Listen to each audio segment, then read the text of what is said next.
He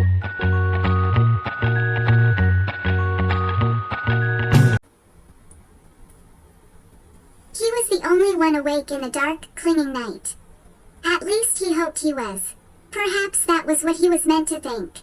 Before doubts could bind him, Xander leapt onto a pile of trampoline-like netting at Sea Paw's bow. After landing on feather-quiet paws, he made his way to the starboard side, then picked his way past stinking black bags of trash that covered most of the double-hulled vessel's solid decks. The smell had been bad before, but as he slid from shadow to shadow, it became overpowering. He held his breath, mostly due to the stench, but partially listening for sounds of movement. The only thing his sensitive hearing picked up was the soft beat of his own heart and the even fainter rhythms of 5 others. Now that he could see from a new perspective, he again studied the boat's rigging, looking for motion sensor cameras, or anything else a dog might install to spy with. Either Valentine was better at camouflaging a security system than he was, or Sea Paws didn't possess any electronic technology. In fact, the motorboat's meager rigging was devoid of everything except seagull poop. Xander sat in a stinking shadow, wondering if the lonely antenna was meant to lull him into carelessness and if the stench was meant to repel unwanted interest as well as encourage others to hurry by. He took his time studying the bulging black bags for any clue about why someone would turn their deck into a stinking garbage dump.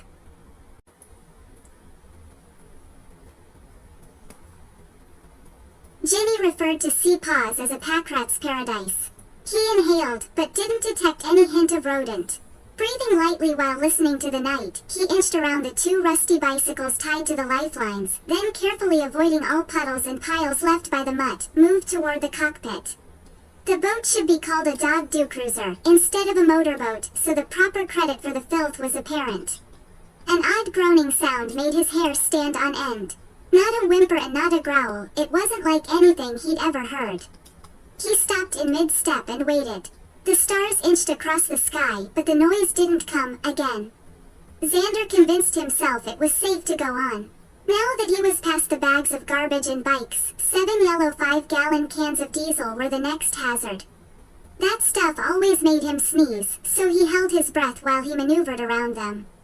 Then he inched past a snarl of line, which looked moldy in daylight, but appeared silvery in the faint moonlight. With the threat of a sneeze past, Xander carefully inhaled as he ghosted past a last huge glistening black bag and inadvertently inhaled the foul aroma of rotting onion. Nose cringing, eyes watering, he hurried toward his objective, uncaring about stealth. How could anyone live like this? Why would they choose to? Oddly enough, no one was keeping watch, not even someone napping when they were supposed to be on watch. Fur quivering at the thought of going into the hull, he stood still until he got past his fear of getting trapped inside the unknown. He leaned close to the open door. A ticking clock punctuated the feather-soft sound of breathing, 3 heartbeats varied rhythm, the scuttle of tiny feet as bugs moved through the refuse. Hather, please free Whispering Winds from this infested boat before the vermin infested my home. The groan came, again, and for a moment it seemed the goddess was speaking directly to him. His fur leapt to attention and it took an act of will not to run. The sound ended in an ungodlike whimper. Discretion being the better part of valor, Xander retraced his steps until he reached the foredeck, then he dodged sideways to a spot on the upper deck, where the shadow of Whispering Wind's mast screened him, yet allowed a good view of the cluttered deck without being cornered. He peeked into an open porthole. After several heartbeats, he moved to the next porthole, then the next, each offering less and less cover, until peering down, he spotted Valentine sprawled on his back, legs splayed with paws twitching. Xander closed his eyes to block out the revolting sight, but it was too late, the vision would undoubtedly give him nightmares. Lids clenched, Xander entered the zen state he needed to conduct a proper investigation. Then, he slowly opened his eyes and made certain the boxer was actually sleeping, instead of playing possum. Satisfied that conditions were as good as possible, he made a thorough inspection of the topside, paying particular attention to the bulging bags, which had been tied to the lifelines when he had first seen the boat. Sea Paws looked very different from his own Whispering Winds, where nothing unnecessary came aboard and all nasty things left as soon as possible. Why hadn't they dumped the rubbish? Was it really waste or merely meant to appear like foul trash? If garbage wasn't in the bags, what was? He studied the way the thick black plastic had been tied, wishing that he dared to take the time to undo the intricate knots and peek inside. The complex fastening convinced him that whatever was inside probably was not trash and was much more likely to be some sort of contraband, which they were brazen enough to hide in plain sight. Whiskers twirling, he recalled a dinghy he had seen in Cartagena's harbor. No one had wanted to tie their dinghy near it at the dock because it had looked too old and rusted and been covered in seagull poop. Strangely, it had not smelled bad. He had politely asked the vessel's cat owner why he allowed his humans to be so slovenly. Reese had laughed loud and long. Camouflage, Reese had managed to say. Then he had laughed for a good minute before he managed to control his emotions and explain that outboard motors were a hot commodity and frequently stolen, so his humans had used lacquer paint to visually age their brand new, high-power outboard, then topped it with a caulk to simulate poop. In the year and a half since they had made the visual modifications, they had never had any problems with thieves. Xander turned his attention back to the poop, sniffed and nearly gagged. Not caulk. That still didn't mean it hadn't been left to distract attention from something else.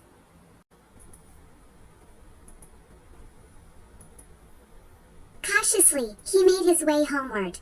As he neared one of the 3 cleats, which held one of the lines fastening the 2 boats together, his claws itched to sink into the dacron again and again, until it weakened enough to allow the boats to drift apart, as had the painter Cha-Cha damaged. But she'd spent weeks spraying that one and someone would certainly catch him before he had time to simulate adequate chaffing to explain C-Paw's disappearance. Worse, he'd need to work on all 3 lines and calibrate it so they ripped simultaneously, which required more effort that he could afford to spend when he had a Red Claw crisis to deal with. A Red Claw situation superseded the destruction of 3 potential cockroach highways, even when the disgusting bugs could end up in his own kibble. Experience told him his humans would untie the lines at their first opportunity. He hoped it would be soon enough to avoid infestation and they would never see C-Paws again. After sparing the lines another glance, Xander hopped onto his own pristine deck, breathed in clean, salty air to clear the putrid stench from his lungs, and finally, he checked on Ginny and Mike, both of whom were sleeping far too serenely for his peace of mind. After verifying the boring sameness of the screen, he left the deck's salty sheen and with nothing to keep him from addressing the current situation, he sat down at his laptop. Whiskers twirling, he glared at the screen. How could one rub heads with a flat-screen monitor to give a proper hello to a complete stranger? His tail twitched. Since email lacked the ability to convey true thoughts and feelings, like a greeting, he could use this as an advantage. Xander flexed his claws, then carefully typed Simon, then sat back, wondering if his greeting was too rude, even for email. Despite the Tom's lack of medals won in competition and the boy's glaring lack of training, the Purrsident herself had referred to him as Sir Simon. Surely, there must be more than one cat in Jamaica, so the boy must have been elected to his position. Xander's whiskers quivered as he recalled all the times his humans had moaned about voting against the lesser of the 2 evils instead of someone they truly wanted. He hoped Simon's election didn't suggest feline culture was falling to the level of human society. Regardless for the reason the Tom occupied the position, he did hold it and that qualified him to be addressed as Sir. Nose wrinkled to half its normal length, Xander added the proper greeting of respect. Sir Simon, Lady Montgomery asked me to assist you in any way possible so you may achieve a happy conclusion in the catnapping of Dame Esmeralda. Unfortunately, I am currently 2 to 3 sailing days away with a good wind. Unfortunately, at present there is no wind, so I am only able to research this situation from a distance. Do you have any additional information about the crime than you sent to Lady Montgomery? I ask this because I understand that while it was necessary to report this crime, you might not have felt certain details were necessary for her to know.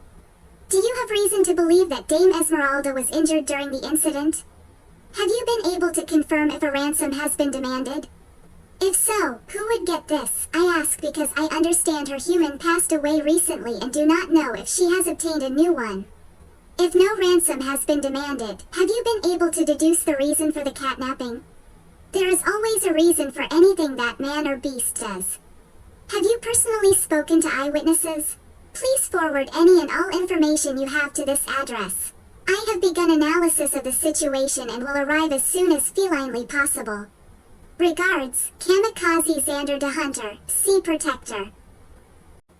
He stretched and reread his missive. Not knowing if the kid would let the Purrsident know he'd responded and was moving as fast as his present situation allowed, Xander Carbon copied the note to Lady Montgomery. Lastly, he inserted his seal of office.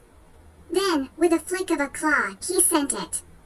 He spent the remainder of the night researching Jamaica's geography and crime history.